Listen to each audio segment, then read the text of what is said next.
right? Now, you ought to be ashamed because you have given in to Walmart. Walmart has a history of doing what it does: exploit workers, makes insane profits, and leave the people holding the bag.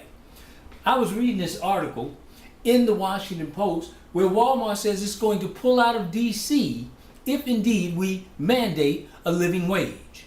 I was the only candidate in our last special election of April 2013 to call insistently with no conditions for a living wage for these new developments, these corporate profiteers that come into our city.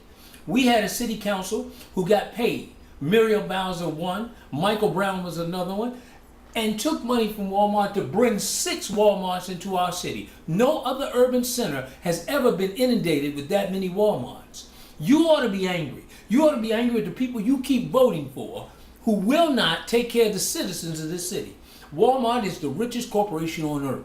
They're not going to go broke by paying a living wage. Now, keep in mind, we've allowed them to frame a living wage as $12.50 an hour. A living wage is not $12.50 an hour in the second most expensive city in the country. The fact of the matter is, we need to demand $14.50 an hour for workers who work in the retail trades.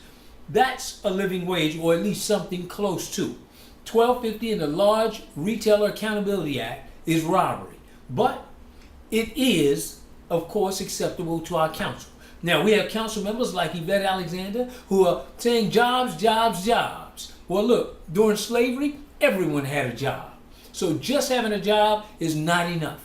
That's not acceptable. The jobs need to be respectable in their wages. The fact of the matter is, workers need the right, or should have the right, to organize. Walmart makes sure it crushes anything that it resembles unions. So when you see this, how pretty it looks. In Walmart, they've been building right up the street from where I live in Ward 4. They've got the Walmart that they're building at Georgia Avenue in Missouri, and the one at Riggs in South Dakota.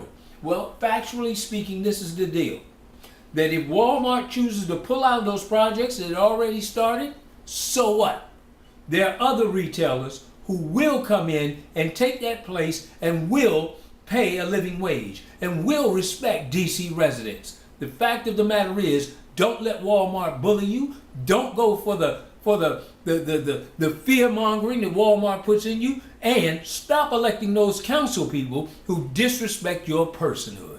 I'm Perry Red, and I approve this message.